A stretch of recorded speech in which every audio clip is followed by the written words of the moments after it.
Okay, so here is my audience. Make sure that you guys will get in there. Can I see you? There's 1, 2, 3. All right, good.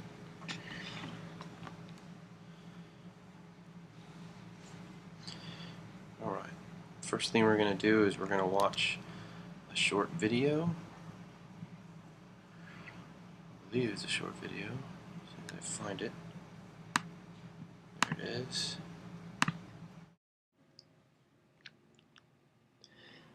Video games are great. They have a long history as well.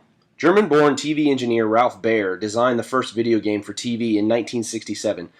This console eventually became known as the Brown Box and has only 12 games. Baer presents his Brown Box to Magnavox, and they begin production of the first commercial video game console, the Magnavox Odyssey, in 1972. Unfortunately, rumors spread that it only worked for Magnavox TVs, and it loses popularity.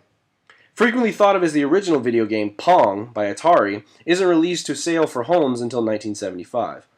Atari releases the multi-cartridge console in 1977 known as the Atari VCS or 2600. It becomes a huge hit with games such as Space Invaders, Breakout, Missile Command, and Combat.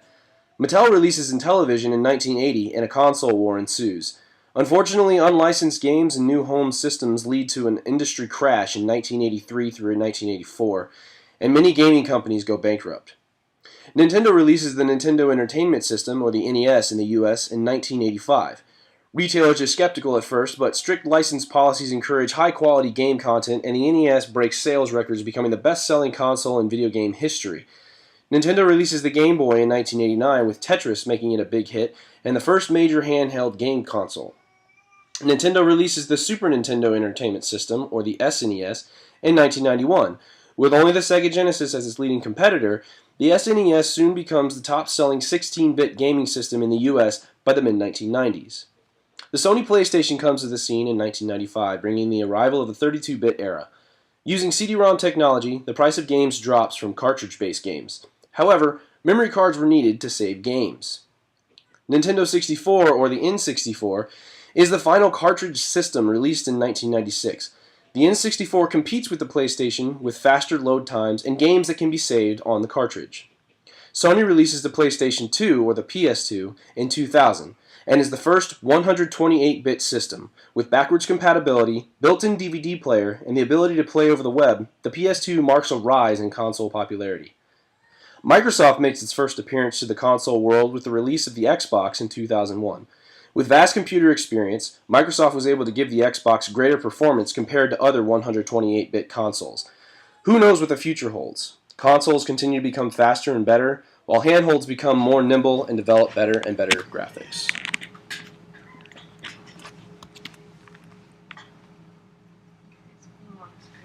Yeah, just had to get out of that.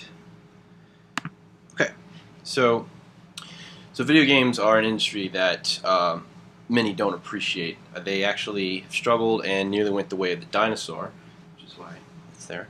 However, they bounced back and now are stronger than ever, making their way into more hearts than just little boys. They are now incorporated into television as well. And by utilizing the web, you can also play with your friends across the street or across the globe. Today I want to talk to you about the Xbox One. Microsoft has taken much of what the players have said and incorporated it into the development of this new system. They understand that players are tired of the reduced speed of their games whenever they play online, and so Microsoft rectified this by introducing dedicated servers.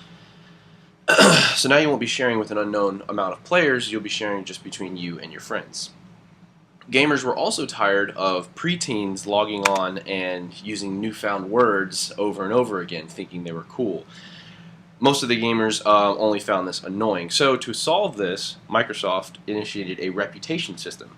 Anytime a player gets muted or kicked, the reputation goes down. And if you lose too much reputation, you actually get teamed up with more unscrupulous players than those that actually want to have a good time. Microsoft wanted to appeal to more than just gamers, so they incorporated into the Xbox One the ability to play TV, listen to music, and search the web on top of playing video games.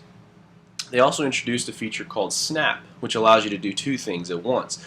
And so what you could do is you could watch TV while Skyping with your best friend or something, and you could watch the big game and be right there with them even though you're not in the same living room. The controller for the Xbox One was upgraded, and it has more sensitive thumbsticks, and it's adapted better to fit your hand. The Xbox One comes with the Kinect 2.0, and this updated camera will allow you to be the controller. Now, it is more sensitive with an active infrared camera to allow for better precision, and it incorporates Microsoft's time-of-flight technology, which allows them to take into account the amount of lag it takes for the camera to record you and then get the information back to the game. So there's less delay. The Kinect also has a built-in noise isolating microphone, so you'll be able to speak more naturally. You won't have to worry about stressing your articulation or raising your voice. It'll be able to pick that noise up even with ambient noise in the room.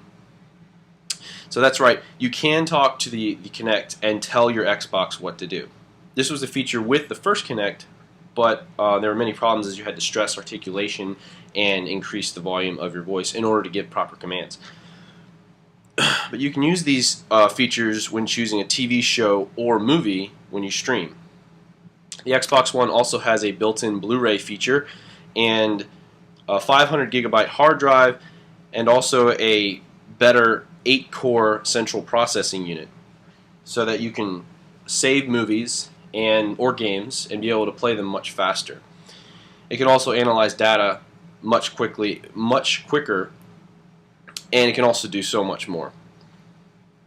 So the gaming world is going to continue to be improved upon and will eventually become the leading means for watching your TV and your favorite movies. So why not get ahead of the curve now and go ahead and see about getting an Xbox One. Did I mention it's only around $500? Thank you.